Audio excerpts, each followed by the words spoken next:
Selamat pagi anak-anak, bagaimana kabar kalian? Semoga semua dalam keadaan sehat ya. Pada pembelajaran kali ini kita akan belajar mengenai dinamika kependudukan di Indonesia. Siapa yang belum mengerti mengenai dinamika kependudukan di Indonesia? Pembelajaran kali ini kita akan mempelajari mengenai dinamika kependudukan di Indonesia. Tujuan dari pembelajaran ini yang pertama, siswa dapat menjelaskan pengertian mengenai dinamika kependudukan di Indonesia. Yang kedua, siswa dapat menjelaskan kondisi kependudukan di Indonesia. Yang ketiga, siswa dapat menjelaskan penyebab persebaran penduduk di Indonesia yang tidak merata. Sebelum kita membahas mengenai dinamika kependudukan di Indonesia, mari kita bahas mengenai penduduk di Indonesia. Indonesia adalah negara kepulauan dengan potensi sumber daya manusia yang sangat besar. Dengan penduduk yang tinggal di Indonesia mencapai 256 juta jiwa menurut BPPS tahun 2015. Kita lihat pada gambar di bawah mengenai peta persebaran penduduk di Indonesia. Dari gambar peta tersebut kita lihat bahwa Pulau Jawa merupakan pulau dengan kepadatan penduduk antara 600 sampai 1299 orang per kilometer persegi. Kita dapat simpulkan bahwa di Pulau Jawa merupakan pulau yang sangat padat penduduknya. Yang kedua, persebaran yang tidak merata di Pulau Papua. Kalian amati bahwa di Papua tersebut jumlahnya mencapai 10 sampai 49 orang per kilometer persegi. Nah, di situ dapat menunjukkan bahwa di Indonesia persebaran penduduknya tidak merata. Apa sih dinamika kependudukan itu? Dinamika kependudukan adalah perubahan jumlah penduduk pada suatu wilayah yang disebabkan oleh 3 faktor. Yang pertama, kelahiran, yang kedua, kematian, yang ketiga, perpindahan penduduk atau migrasi. Ketiga faktor tersebut mempengaruhi dari perubahan jumlah penduduk di suatu wilayah. Yang pertama, kita akan membahas mengenai jumlah penduduk. Berdasarkan data kependudukan dunia tahun 2015, jumlah penduduk Indonesia menempati urutan keempat di dunia. Yang pertama, negara Cina, kedua India, yang ketiga Amerika Serikat, dan yang keempat Indonesia. Jumlah penduduk yang sangat besar memberikan keuntungan maupun kerugian bagi Indonesia. Keuntungannya, yang pertama, jumlah penduduk usia produktif yang sangat melimpah. Namun di sisi lain juga mempunyai kerugian. Yang pertama, jumlah penduduk yang melimpah memiliki kualitas yang rendah. Yang kedua, dilihat dari pendidikan, kesehatan, dan kesejahteraan. Yang kedua, persebaran penduduk. Persebaran penduduk adalah bentuk penyebaran penduduk di suatu wilayah atau negara. Apakah negara tersebut mempunyai persebaran penduduk yang merata atau tidak?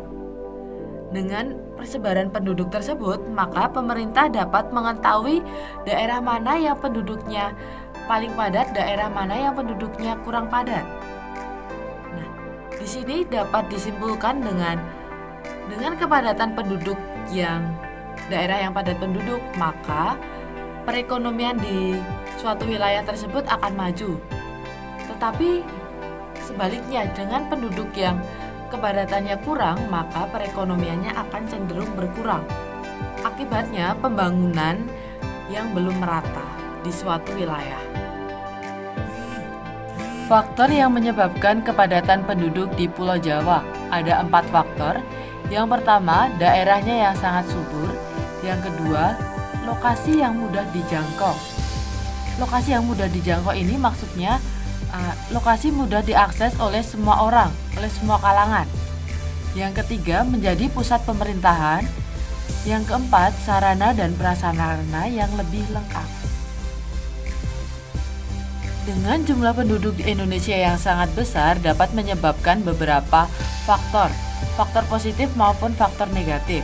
Faktor positif antara lain jumlah penduduk usia produktif melimpah, sedangkan juga menimbulkan faktor negatif, Yang pertama, jumlah pengangguran yang semakin banyak menimbulkan kemacetan, menimbulkan angka kriminalitas yang semakin tinggi. Selain itu, membuat lingkungan menjadi kumuh. Kondisi persebaran yang tidak merata merupakan sebuah permasalahan bagi pelaksanaan pembangunan.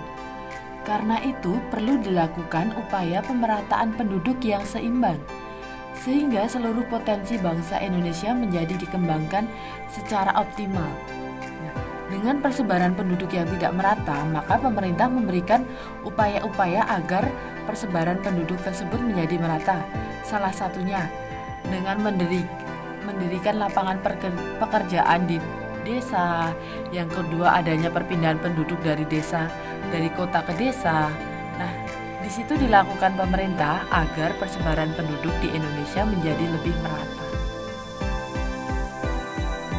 Cara untuk memeratakan jumlah penduduk di Indonesia adalah dengan cara melakukan perpindahan penduduk dari daerah yang padat ke daerah yang jarang penduduknya, atau sering disebut sebagai transmigrasi.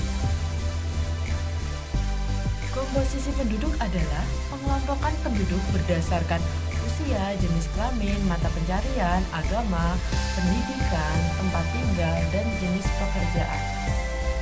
Komposisi penduduk dibagi menjadi dua: komposisi penduduk berdasarkan usia dan komposisi penduduk berdasarkan jenis kelamin. Komposisi penduduk berdasarkan usia. Komposisi penduduk berdasarkan usia ini dibagi menjadi tiga. Yang pertama, usia 0-14 tahun, yaitu usia belum produktif. Yang kedua, 15 tahun sampai 64 tahun, usia produktif. Yang ketiga, lebih dari 65 tahun, yaitu usia tidak produktif. Nah, sekarang kalian termasuk dalam jenis penduduk yang mana?